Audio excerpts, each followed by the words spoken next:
Also adding to the list of items to be repaired and painted are the Oxrad radiator scoops. So as you guys have seen, one of them is very busted up and is missing a big patch. So instead of plastic welding, I am missing the piece. I'm going to use fiberglass flexible cloth and Evercoat body filler. And then I am going to use some trim refinish to really make these look good. I was thinking of painting them Avis silver because they are visible inside of those honeycomb grills, but that might look a little weird. So I'll make a game time decision on what color paint I'm going to use. But yeah, so that one rusted screw in the previous part of the series, I was finally able to tap in a T30 and get out the small piece of plastic. And I am going to gently put this back on so that we can have 3 points of contact on the one that's in better condition there. And this one, holy, you guys have seen how much of a nightmare this one is. And it's already sprayed and looked ugly. Like you could see the ugly spray paint, which is why I'm saying that the repainting is going to look nice from the front end on this car of an internal component. These are some of the items that I've used so far in this project. One of the air scoops for the Oxrads is very mangled, as you guys have seen. Plastic welding is the correct way. In the garage, I'm just using JB Weldon clips because that's the tools that I have here. In terms of promises made for air, paint, and body information, I don't know at what rate I'm going to reveal information on this channel, so disregard that.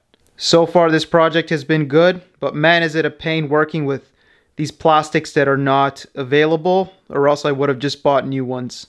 Both of these are ready for primer now. On the right for the plate filler, I'll show some things on the back. Now on the front, there were lots of hairline scratches from over the years from rock debris and whatnot, people scraping up against it. So it did need some of that finer filler on the plastic sections. You do need to have a steady hand to get the curves right. And on the front there, I also sanded a little bit with higher grit into the area outside where the plate used to be, just to have maximum adherence for my body filler. So that is completely smooth there. What you see, I just went a little over so that I could have good adherence. For the grille surround, man, this was a very difficult one to do. So it's more in line than it was before, but it still does have a slight bulge, but I'm far happier with what I've done on this one. One of the keys to making this work is drilling holes. You can see I've done 3 at the top, 3 at the back, 4 in the center.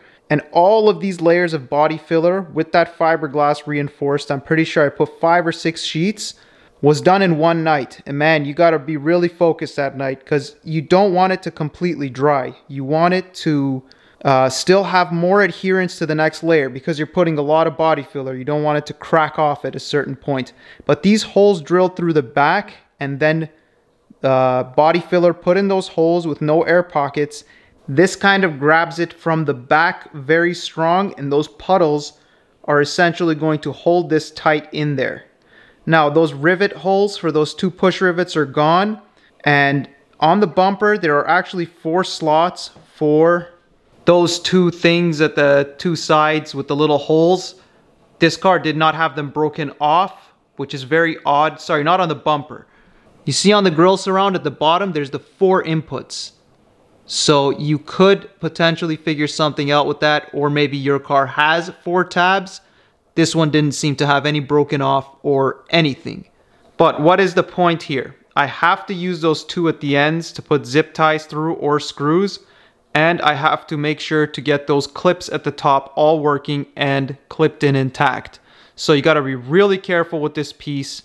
There's a lot of difficulties and more expert maneuvers you need to do with this off of the car because it will flex, and if you don't sand well, I don't know what to say. Bodywork does take a bit more practice. Okay, so this is where we are.